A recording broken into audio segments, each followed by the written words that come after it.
now, without further ado, I want to kick it off to Ryan and Patrick, who can introduce themselves and, like I said, talk more about how they came to this role. Thank you. Great. Well, I guess, Patrick, I'll go first. Hi, everyone. I'm Ryan Handy, and I'm really excited to be talking to you all. I wish I had had more guidance in my career and coming to where I am, so I love to be of as much assistance as possible. I graduated from the Columbia Journalism School in 2011, and I immediately went into a newspaper career as a newspaper reporter, and I worked in newsrooms for a decade.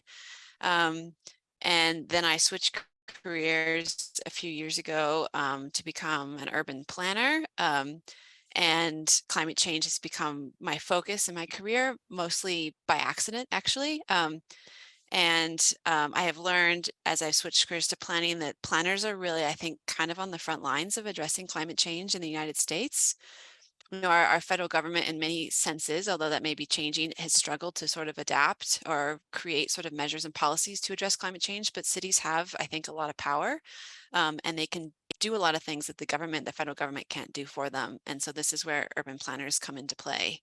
So my job right now at the Lincoln Institute of Land Policy is to essentially sort of give communities the tools they need to plan for uncertainty. And this uncertainty can look like, you know, a pandemic, but it also most often looks like climate change and how it impacts them. I'm happy to be talking with you, happy to answer more questions about my role and how I got into this position. And Patrick, go ahead. Thanks, Ryan, and thanks, Gerald, and everyone for inviting me here. Hopefully, I'll give some useful comments during this conversation. That's my goal. But as Gerald said, my name is Patrick Welch. I am a policy analyst and a planner at the Lincoln Institute of Land Policy. I work with Ryan. My intro into urban planning was kind of an aha moment in college. For a long time, I had been interested in environmental policy. Climate change was obviously front and center there, but it wasn't necessarily, oh, I want to work on climate. It was, you know, I want to work on environmental policy, and climate change was in that category. But I was really struggling with, well, how am I going to be able to affect change in this space? You know, what is it that I want to be doing in this space? And then through an internship in undergrad, the organization was in the shared office space with the Regional Planning Commission in Birmingham, Alabama. And then things kind of started to click. I saw people making decisions that were influencing how people interacted with the built environment. You know, what choices they were making in terms of transportation and how they were getting around. And I was like, oh, here are some really powerful levers that exist to influence both decision makers, but also people that could be really powerful in environmental policy and contributing to tackling climate change. And so it was there that I kind of discovered it and realized, well, maybe this is something I want to get into. It was a little bit of a circuitous path to get to where I am now. I spent a couple of years in Central America with the Peace Corps doing environmental education. And that kind of spurred my interest in international development and planning in that context. And then I went to grad school in North Carolina. Since then, I've had a few different planner roles, all kind of non-traditional planner roles. I think when people think about urban planners, it's always a planner working in a city, which isn't always the case. Look at Ryan and I. So I worked for the federal government at the Department of Transportation for a few years doing environmental policy there, mostly around permitting and NEPA. Then I went to a consulting firm that was doing international development, and now I'm at the Lincoln Institute, which is focused on land policy and how that relates to climate. And we can get into more later, but that's enough for now. Yeah, thank you so much. So I received a number of really great questions from students already. So I wanted to start bringing some of those up. So the first question was, how do you see climate issues shaping and influencing your work? Well, I guess I can take a stab at that first. So my main job at the Lincoln Institute is I help run our consortium for scenario planning. And scenario planning is effectively an exercise where you envision a possible future and plan for it. So you sit down in a room of people and think about, okay, if a hurricane hits our shores tomorrow, what will it look like? What issues will we have? What policies or plans can we put in place now to make sure that things are different or turn out differently?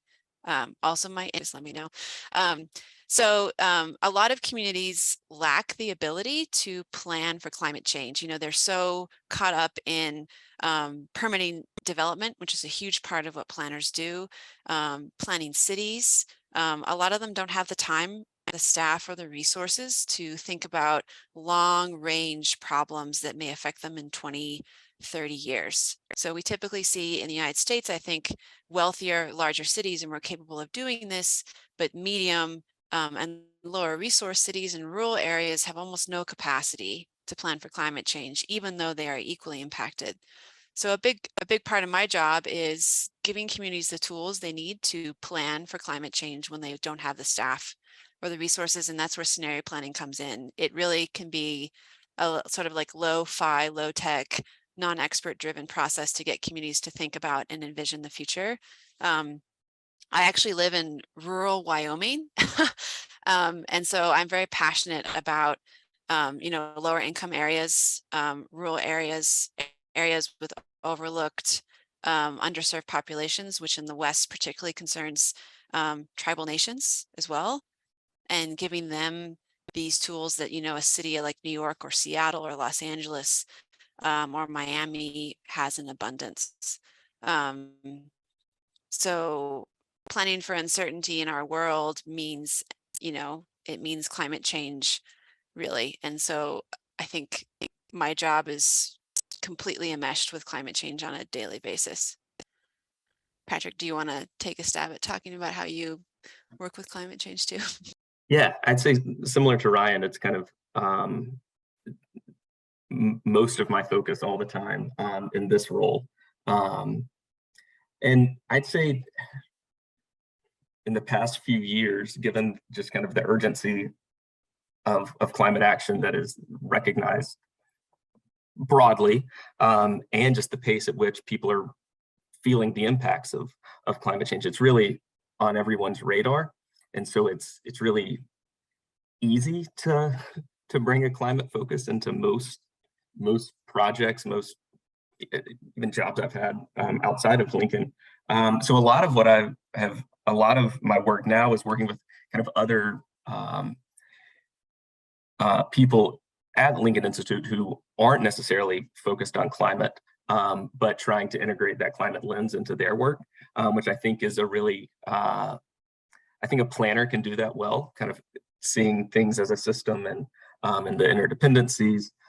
So I'll work with people we have kind of strange names for our groups at Lincoln Institute, but there's a reduced poverty and spatial inequality group that's looking at a lot of housing affordability issues and trying to revitalize some historically disinvested cities. So working with what impacts or what trends is climate bringing to this, so looking at potential climate havens in the Great Lakes area of places that have seen massive population declines and economic disinvestment.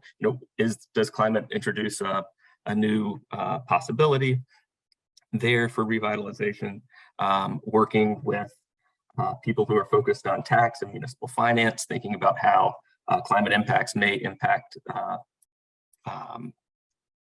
cities' finances and their budgets, but also looking at ways to finance climate action at the local level. As Ryan was saying, I think there's a big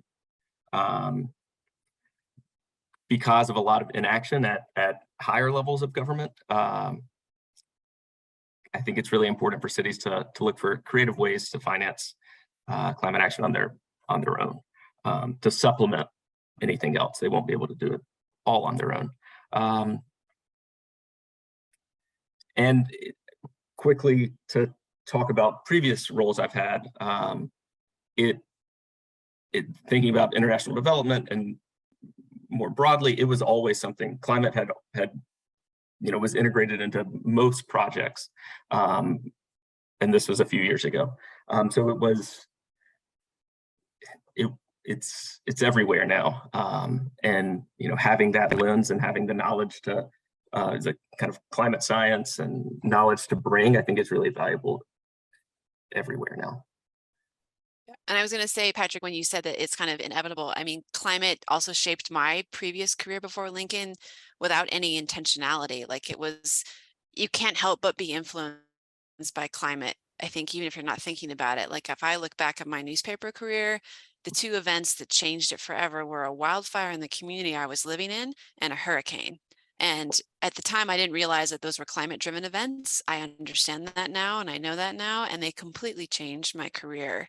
They changed what I covered. They changed who I wanted to be. And even without intentionally thinking climate change influences our work, it still impacted it more.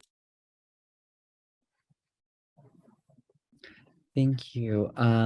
I actually had a follow-up question for Patrick. It's interesting your role is to help your colleagues integrate climate into their work. So I'm curious how it is that you prioritize where you're assigned, like which teams you're supporting. Are you supporting multiple teams simultaneously? And you mentioned supporting a team that was working on housing revitalization.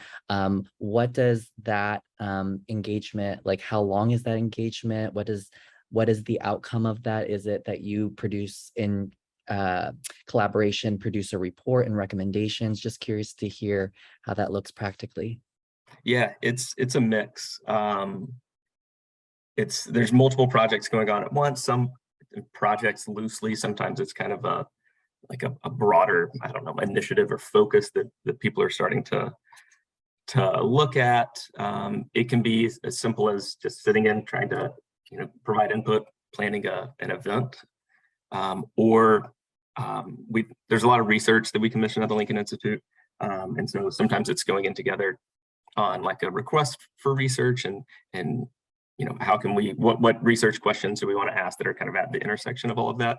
But related to the housing question, and this is something that Ryan also is working on because it's at the intersection of climate scenario planning and spatial inequalities and housing affordability. But we also will work directly with communities in kind of a technical assistance capacity building role. So in this case, working with a small city in Northeast Ohio who are working on a new housing strategy using scenario planning. And the team that we assembled to kind of work on this kind of brings in all these different perspectives. So sometimes it may just be, being part of a project team that brings that lens and that specialty. Thank you. And speaking of scenario planning, we have a couple of questions around that. We have a question in the chat from Melissa. Is scenario planning based off of the IPCC emission scenarios, and what kind of factors go into it? And there was another question similarly, in terms of scenario planning, what are the most important factors to consider? Yeah, so those are really good questions. So scenario planning is a really broad practice. There's many different ways to do it, and a lot of industries and different career fields use scenario planning. The emission scenarios is simply one of them. At the Lincoln Institute, we promote a very particular kind of scenario planning called exploratory scenario planning. And we actually have a really great 2-minute video about how that works. And I just dropped that link in the chat. I love this video. It's really pretty. And it does a really great job of explaining what exploratory scenario planning is. So generally, scenario planning is basically you use sort of data to influence a picture of what the future could look like and then plan for it. This is common to use, different scenarios with, climate like emissions or like a temperature increase and what the world would look like under that scenario. The particular kind of scenario planning that we work with looks at different forces and trends in a community and how they interact together. So we can if we want to. We don't really use a lot of like emissions-based data. You can certainly, if that's the issue you want to look at, but just give you one example. Patrick and I were part of a virtual course we did for Latin American planners in Guadalajara, Mexico, and I think it was Santa Fe, Argentina, right, Patrick? And the trends that they wanted to look at in their two communities were flooding and poverty. So you see, those aren't unnecessarily connected to temperature increases, they can be. And they wanted to look at what would happen if extreme flooding and intense poverty happened essentially at the same time in certain neighborhoods and what those impacts would be and how they would plan for them.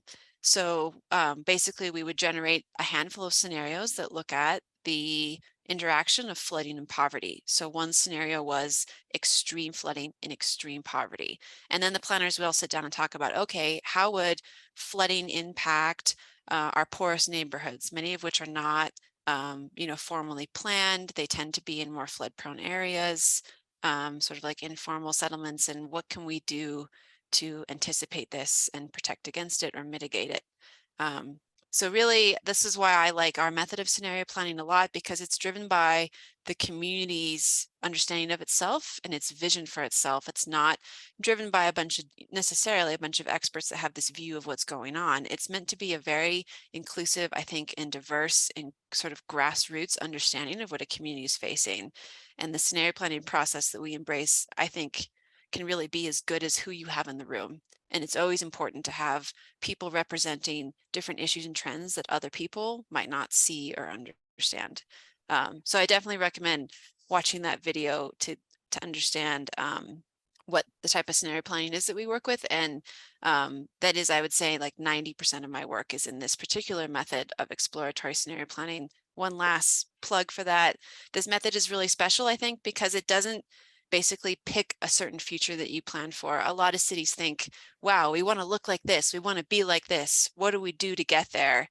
And while it's really great to envision a perfect future, that doesn't mean you're prepared for everything that's going to happen goes the way it's planned, particularly in cities. So exploratory scenario planning forces you to consider a bunch of futures that you might not have wanted to consider, might not have been able to consider, and it ensures that you're planning for as many possible futures as opposed to just sort of pigeonholing yourself into one vision of your future.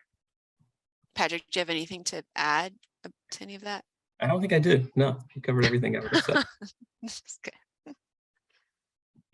All right, thank you. From Ezekiel in the chat, what methods do you use to include disadvantaged communities in planning decisions and avoid perpetuating inequities?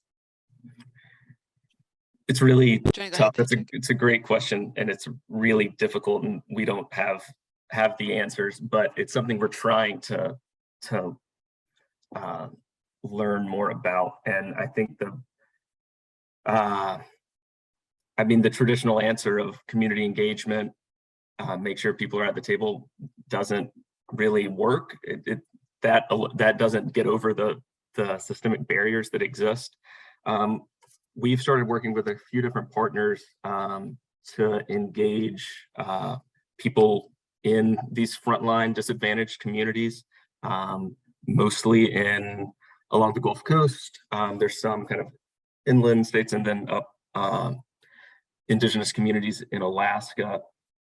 Really just taking a step back and trying to learn from their lived experience what barriers exist, and what they've encountered in kind of their push for climate adaptation planning. A lot of this is kind of in the context of managed retreat or planned relocation, climate migration, whatever term you know it by. And it's been really, really enlightening for us to hear from these people that have this kind of lived expertise. And we have a few different pilot projects that are really just trying to see what would a community-driven decision-making process around climate adaptation look like. So we're still learning, trying to figure out what can be done, but it's really important. And I would say in my work, we've noticed, as I said earlier, with scenario planning, it's really only been used by the largest, wealthiest cities, particularly around transit and transportation issues. And it's been really slow to trickle down into a lot of these like rural, under-resourced communities Patrick has talked about. So in order to reach people, I mean, I try to travel a lot and focus on areas that may not be, you know, the wealthiest or get a lot of focus. One thing I really believe about the Lincoln Institute is because of the way we are funded, the way our money comes from, we have a lot of ability to bring these resources to communities at no cost. If you learn more about the planning world, a lot of planning happens in consulting firms. So like communities will hire a consulting firm to come in and do what I think is often their coolest work for them. But in order to do that, you have to have the money to do that. And a lot of communities just don't have it. And so this is one thing that, having also been a consultant like Patrick, I really love about the nonprofit model, is that we can bring all these resources to communities without having to charge them a ton of money or even any money at all. And for me, that's an important part of my mission, is offering these trainings and scenario planning and workshops to communities where they don't have to bring any money. We can bring them the money they need to do it and bring them the experts. The other thing I've been really focusing on is introducing scenario planning in different parts of the country. I live in the West, as I said. I'm really passionate about the American West. I'm from the West. I'm from New Mexico originally.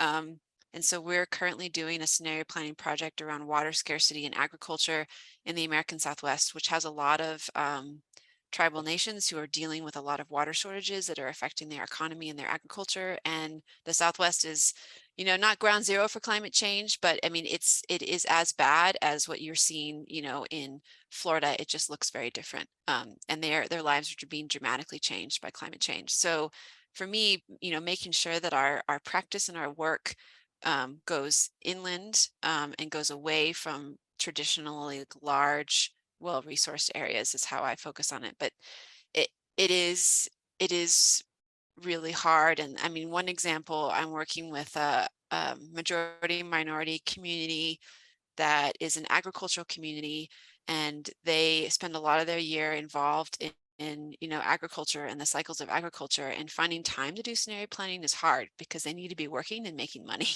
You know, like they have calving season, they have lambing season, they have crop harvesting season. And so making sure that they have the time to engage in these processes is really difficult. One thing came to mind to get to Eagle's question on like one method, like actual method that we're using that we think is really important and gets to something Ryan was just saying. Pay people for their time in the engagement. If you want to have their knowledge and their experience inform the planning process, pay people for their time. Just as you would pay a consultant to come in for their expertise, kind of that lived expertise, lived knowledge of community members, particularly in these disadvantaged communities, is just as valuable, and they should be compensated for their involvement and participation. Thank you. William, I know you had your hand up. Hey, thanks. Yeah, sort of switching gears a tiny bit here. My question is for the both of you. So it's more of a career based question. So I'm sort of coming from the climate science end. So I have a background in meteorology and climate science. So part of my master's degree was to the application of that climate science towards pretty much all sectors. Luckily, a lot of people in my cohort were planners, or like were originally planners, like had a degree in planning, which I don't. So I saw the importance of like of what you were talking about earlier about how planning is a huge sort of way of, you know, dealing with, sort of being like having resilient communities, resilient cities and coastlines. that's the way that, that's the way to go about it. So I started getting interested in that, but my question is, coming from the science background and not the planning background, I'm not, I'm not going to go back and or no more education with no more degrees. So that's not in the cards. So my question is, I know the AICP certification, the prerequisite is that you need a planning degree. So from what I could see, I've looked into this in the past. So since that's not the case for me, do you have any recommendations as to, I have some other credentials like the Waterfront Edge Design Guideline credential, and I've been doing other things as well, but is there anything, any other certification programs that are pretty legit that you could recommend for someone who's not going to go back for actual, for another degree?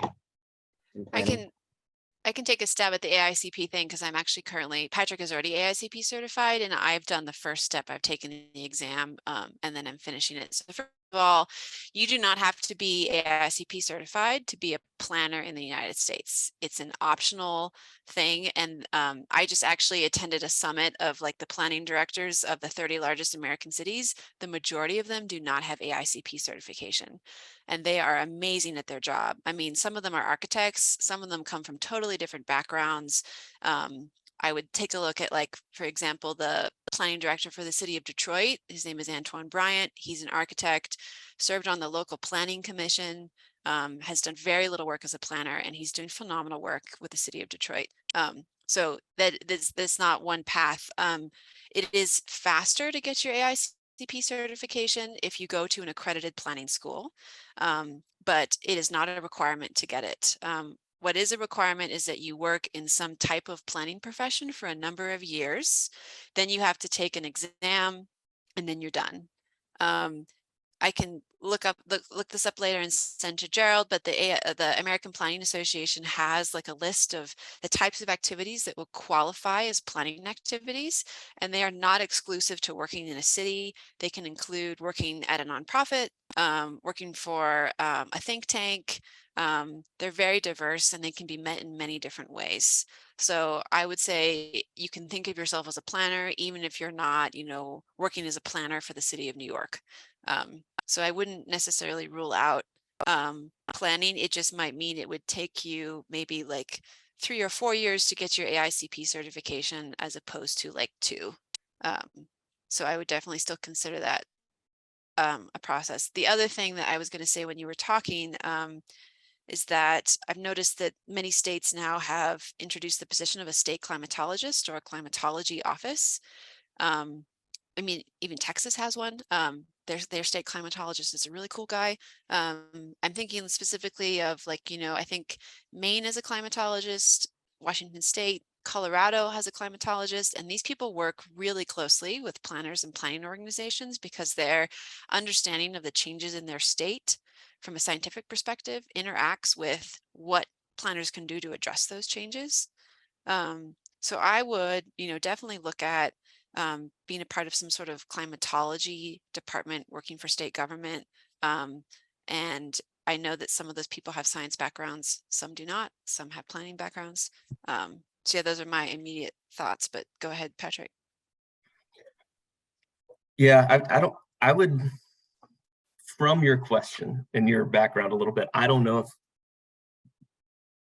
getting AICP certified is really the best way to get some urban planning knowledge. I don't know any off the top of my head, but I'm sure that there's like online APA planning.org has I forget what they call it, but a library of a bunch of video resources, and I think they've even packaged a few together to be on like certain topics. Planetizen is another website organization that has a lot of online like mini courses. Some are really just a collection of webinars. Some are better than others too. But I bet there's a few others like that would just be a good kind of like intro to, you know, thinking like a planner, or like here's what planners generally know. But yeah, I'd say a lot of people that are working kind of in the planning space don't actually have planning degrees or any kind of official certification, as Ryan mentioned. Okay, thanks, I appreciate it. Yeah, And I don't know that there's a national movement to require a AICP certification either. Like, it's becoming more common, but you don't need one to practice. And as I said, I mean, I was just, I haven't, Patrick, have you heard anything about it becoming required for all planners? I don't think that's, I don't Yeah, I know think that that's going to there happen. would be a lot of equity issues with that, because it can be expensive, and if your employer's not paying for it, it's a lot of money out of pocket. Yeah, that's what I was thinking as well. Yeah, I was just thinking, yeah, I mean, there's a lot of climate, like resilience planning positions, especially in the city and state for New York and New Jersey, but it always winds up, I just, you know, I wanted to ask if the certification would actually help, but only because, like, usually it's someone with a planning background who winds up, you know, in that position, not the climate science background. That's what I've been finding for you know, quite some time now. So that was sort of the point of my question, but I appreciate you answering. Yeah, and that helps. And from my perspective, it seems like local governments put more importance on having an AICP certification, but that's, I'm not sure how widespread it is at the state level. It wasn't widespread at the federal level, I know. Thank you. Thank you. So I wanted to get to a question that was submitted in advance. What are some of the biggest barriers you've seen to adaptive planning? Where do they come from? How do you address them?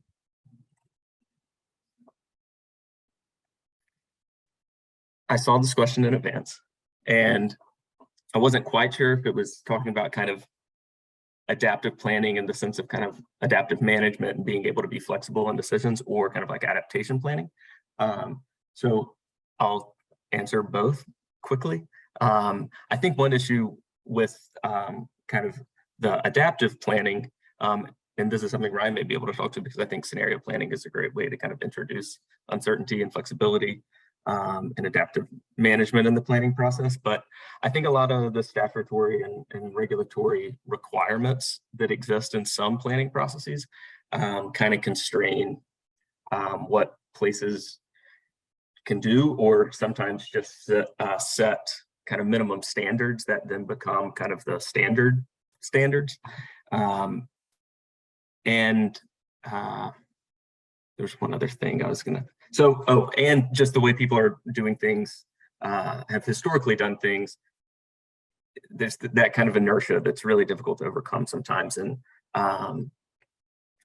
particularly in governments, that you have one plan, it's time to do another plan, you kind of do it the same way, but just update some of the data. And so I think there's that that's difficult to overcome.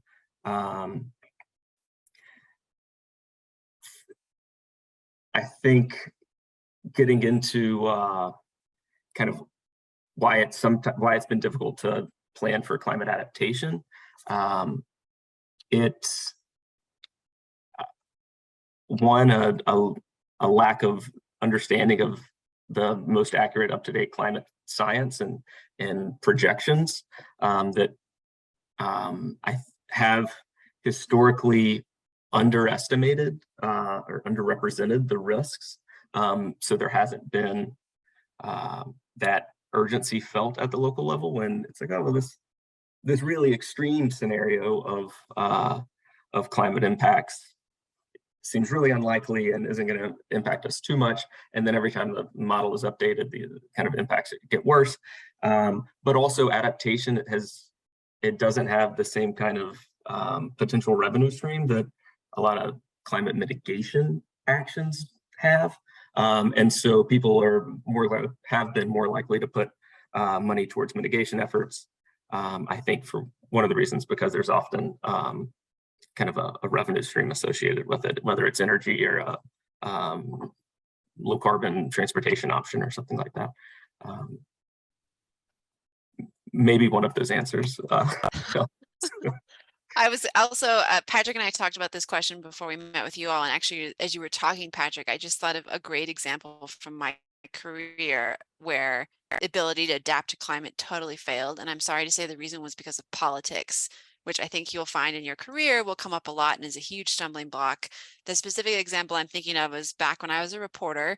I was working for the Houston Chronicle. I lived through Hurricane Harvey, and we were covering the National Flood Insurance Program, which is a federal program that basically insures and protects homes in floodplains.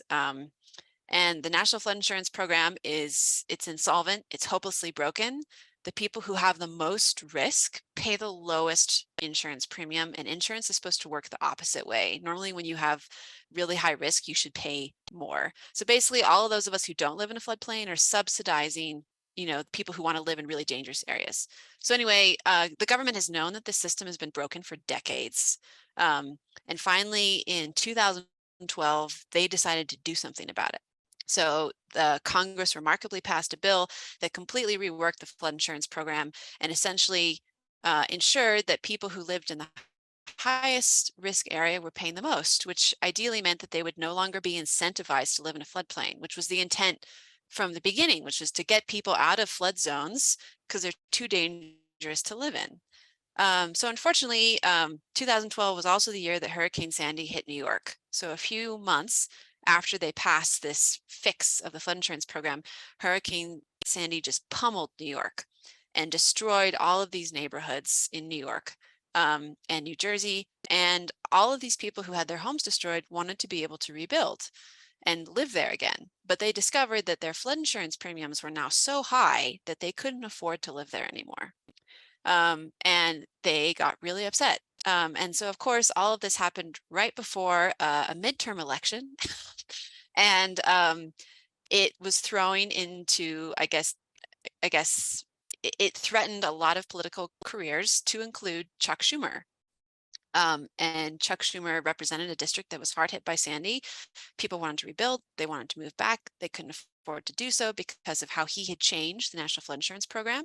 So he and several other politicians repealed all their changes, reverted the National Flood Insurance Program back to the broken way it was before, to basically, you know, ensure that everyone could get through the midterms and ensure that they wouldn't get a lot of pushback from their constituents. And so now the National Flood Insurance Program, which I think is really an adaptive program, it's meant to recognize that, you know, flooding is happening. We can't necessarily stop it, so let's get out of the way. It's been completely reverted to a model where we basically say, yeah, live there, we'll subsidize it, we'll help you pay, the federal government helps pay for repairs after floods. As I'm aware of, there's not any limit to how many times you can request for help to, you know, recover from a flood. The premiums people pay in some of the most flood-prone zones in the country are crazy low, whereas someone who has much less flood risk could be paying 2 or 3 times that amount. So this, to me, is just one example, but I've seen it occur in many different ways in my career. Is just that there's a lot of political pushback to change because it affects people's homes where they live. In the United States, a lot of people who own property or own homes, it's their biggest investment, it's their greatest value of worth, and telling them where they can live and where they can build is extraordinarily difficult and almost impossible to do.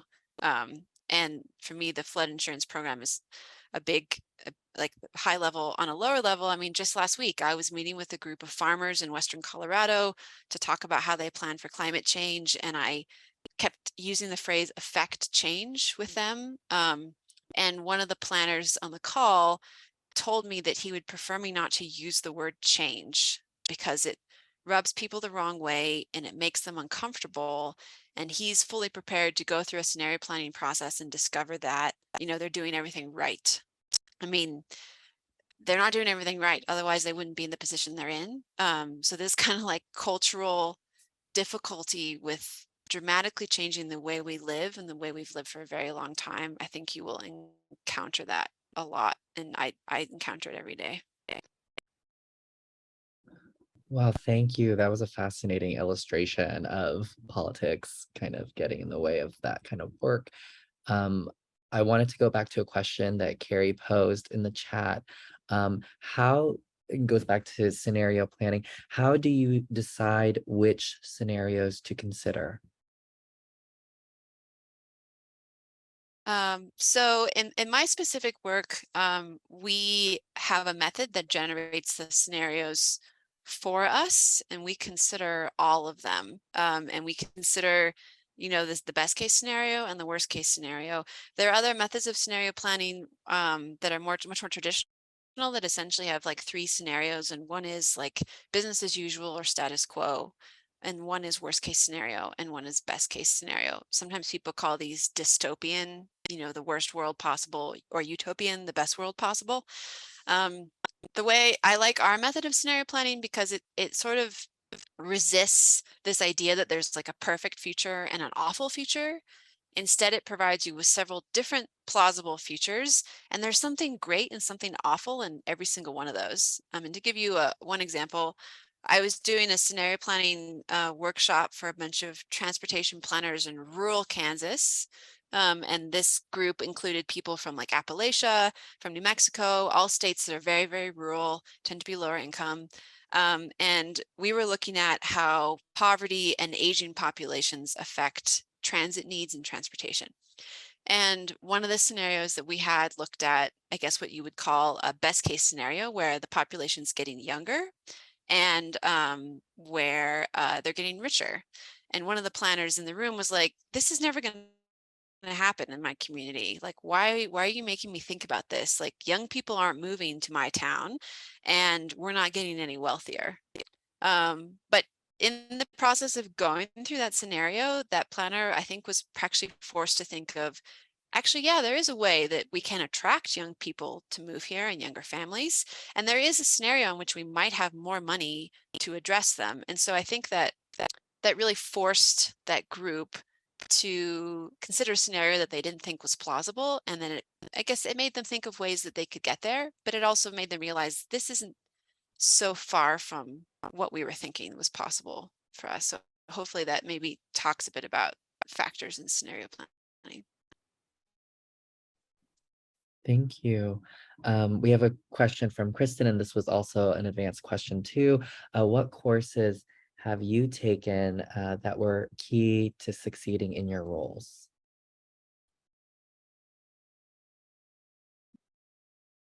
I saw this one ahead of time and it was tough to answer. But I think the thing that tripped me up was in my current role. Since now I'm working at this organization that's all focused on land policy, one of the courses that I kind of go back to a lot has been a course on development management techniques or instruments, something like that. But it just walked through all these different kind of policy instruments that cities, regions may have to influence development patterns and influence real estate markets and land markets. So that's been really useful, just given that, the focus of Lincoln Institute is all about how land can inform things or be an answer solution to things. Throughout my career, like just a fundamental knowledge of GIS has been really helpful. In my previous role, it was most of the day, every day, GIS stuff. So anything on spatial analysis has been really helpful.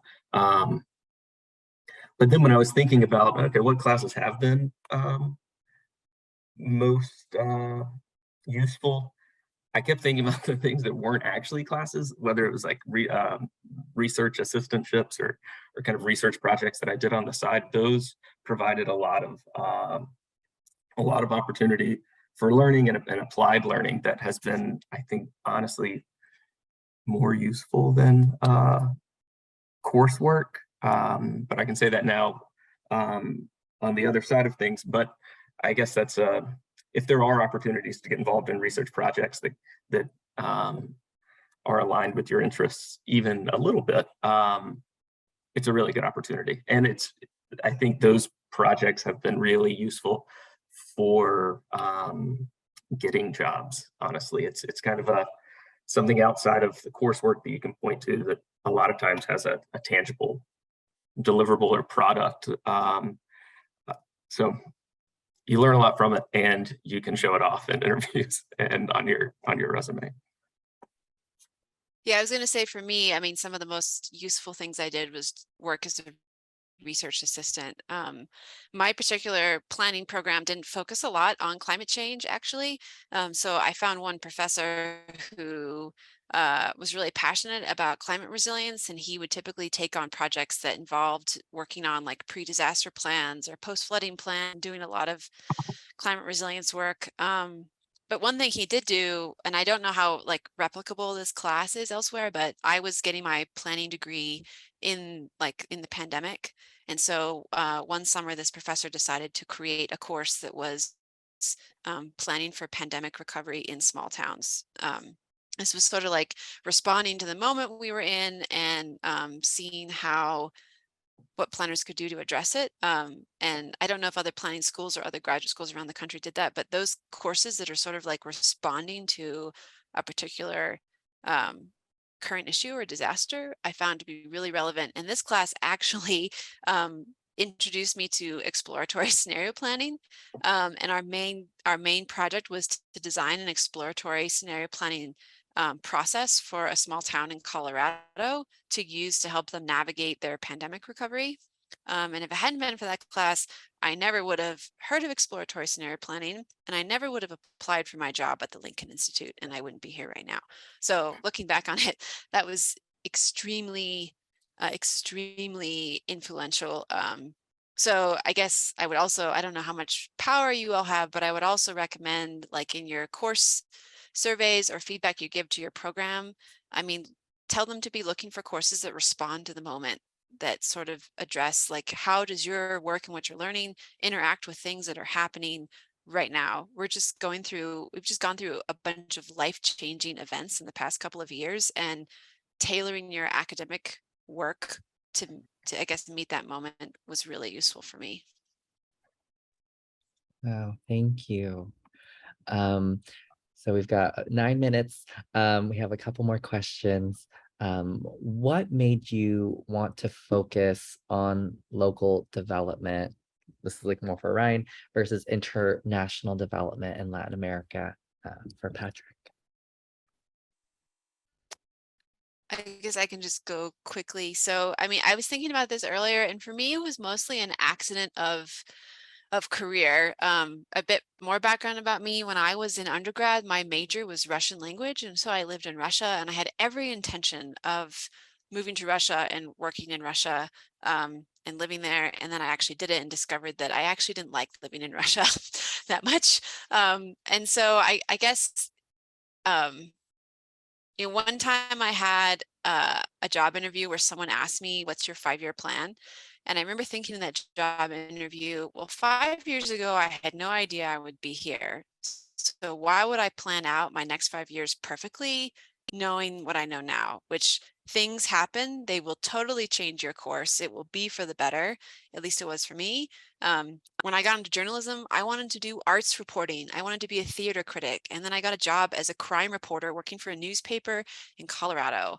And then I became an environmental reporter, all because of things that just like literally happened in my life. And I'm so grateful that they did, and I could not have anticipated that they were going to happen. So I basically I moved back to the West after graduate school and lived in the West, and discovered that I was just deeply passionate about the issues facing the American West and the issues of sort of local planning. I also was a local news reporter, so I appreciated that there's a lot that, nationally you miss, and there's a lot that can be done on the ground at the local level that is really valuable and really impactful. And I saw that as a newspaper reporter, and I feel that very much now as a planner.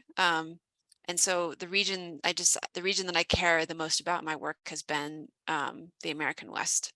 So that is sort of how my career has just evolved. I'm really passionate about addressing the climate issues that affect us in the West, which are, drought, aridity, water scarcity, climate change, rethinking, where we live and why we live here. What do we do about tribal nations that have been given really difficult lands that are also being affected by climate change? And I have to say, my personal life has been really influenced by all these. I am married to a wildland firefighter who works for the National Park Service. So me working with local government has just sort of kind of meshed with who I am personally, and it's just kind of evolved that way. Hopefully that answers that question, but go ahead, Patrick. I know your path is very different. Yeah, and really my interest in international development and kind of planning in international context really just stemmed from my time in the Peace Corps in Nicaragua.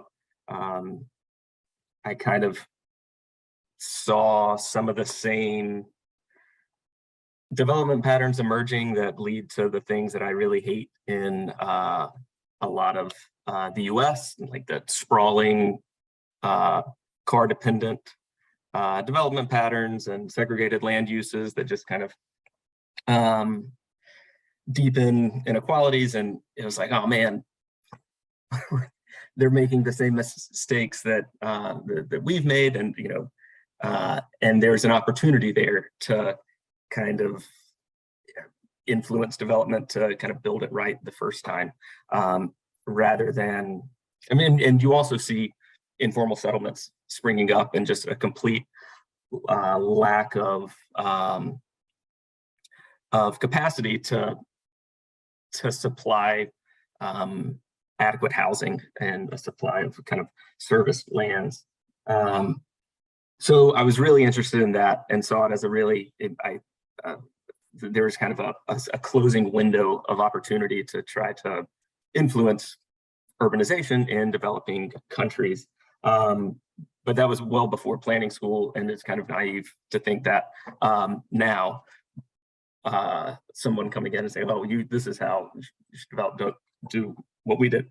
But then once I was kind of studying more planning things, and particularly Latin America, realized that in Latin America, and particularly like Colombia and Brazil, they have been real leaders in innovative, creative solutions to planning problems, and this kind of this really amazing laboratory or sandbox to be able to work in, that affords you a lot more flexibility and creativity in policies, where sometimes U.S. context can be really overburdened with regulations that kind of limit what you can do. But I still like working at the local level of the U.S. I think that there's a lot of interesting things to learn from the international context that could be applied here.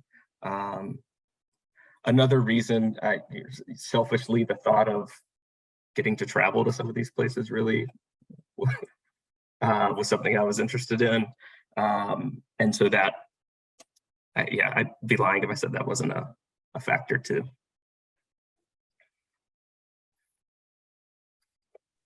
All right. Well, we only have a few minutes left, and so I wanted to allow Ryan and Patrick to have the last word. Any final thoughts to close out? But before that, I just want to say again, thank you so much for being here today, for sharing your stories and the work that you're doing. It's really amazing to hear that you get to do this kind of work, is really critical work for smaller communities that don't typically have the resources to do this sort of envisioning and planning. So it's been really a fascinating conversation. So thank you. I guess just in closing, I was going to say, climate change has really taken my career into places I never envisioned, and just being open to that happening, even when it looks disastrous on the outset, has brought me to where I want to be and ensured that I'm doing the work that I want to do. I would just also, to put in a plug for the Lincoln Institute, we do a lot of stuff at the Lincoln Institute of Land Policy, and we're hiring people all the time, and we hire interns all the time. So please follow our careers page and come work for us, work with us. And also, I'm more than happy, Gerald, if you want to share my contact info, please email me if you have any questions or would like advice or interested in working at the Lincoln Institute or want to talk more about scenario planning. More than happy to talk to anyone. Yeah, I'd echo the same thing. Thanks. And I put my email in the chat. Feel free to reach out with any other questions. I think now's a really exciting time, I guess, to be working in this space. Really exciting, really important time. But in the US alone, just the amount of funding that is coming out of the federal government is leading to a pretty massive and intense kind of like hiring spree at all levels of government. So hopefully there's no shortage of jobs. And hopefully there's none at the Lincoln Institute either. So check that out too.